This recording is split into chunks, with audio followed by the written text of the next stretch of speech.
සුබ දවසක් සියලු දෙනාටම. අද අපි ප්‍රධාන නිවුස් එක විදිහට ගත්තේ මේ විදුලි බිල සංශෝධනය සම්බන්ධයෙන්. විදුලි බල මණ්ඩලය ඉදිරිපත් කරලා තියෙනවා යෝජනාවක් මහජන උපයෝගිතා කමිෂන් එකට 11.5% ප්‍රමාණයක විදුලි බිල සංශෝධනයක් සිදු කරන්න කියලා.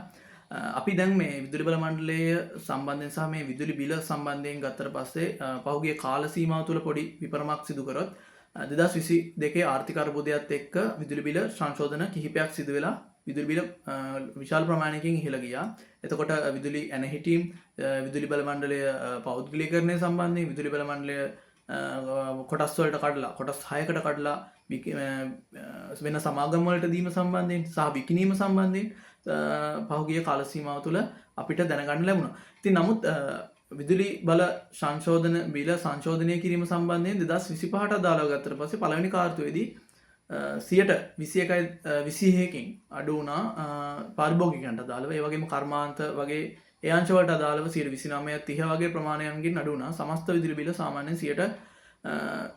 18ක වගේ ප්‍රමාණයකින් අඩු වුණා. ඉතින් නමුත් 2025 ගත්තට පස්සේ 2025ට අදාළව නැවතත් දෙවෙනි කාර්තුවට අදාළව විදුලි බිල 15ක ප්‍රමාණයකින් වැඩි වුණා.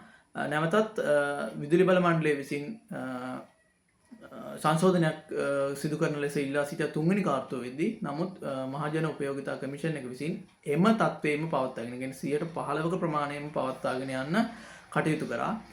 නමුත් 2026ට අදාළව නැවත විදුලි බල මණ්ඩලය විසින් ඉදිරිපත් කළ තියෙන යෝජනාවත් 11.57කින් විදුලි බිල වැඩි කරන ලෙස. ඉතින් අපි බලමු මේ තොරතුරු සම්බන්ධයෙන් ඉදිරි කාල සීමාව තුළදී මේ උපයෝගිතා කමිෂමේ තීරණයත් එක්ක ඔවුන් පහුගිය කාල සීමාව තුළ හොඳ තීරණ කිහිපයක් අරගෙන තියෙනවා විදුලි බිල සංශෝධනය පහළට ගෙනියන්න. ඉතින් අපි බලමු ඒ තීරණයත් එක්ක ඉදිරි කාල සීමාව තුළ ඔවුන්ගේ මේ ආර්ථික අර්බුදයත් හේතුවෙන් එහෙම නැත්නම් මේ පහුගිය කාල සීමාව තුළ සිදු දිට්වා සුලිකුණාටුවේ ආපදා තත්ත්වයන් හේතුවෙන් මේ විදුලි බිල සංශෝධනය ඔවුන්ගේ තීරණයට බලපායිද නැද්ද කොහොමද කියන එක.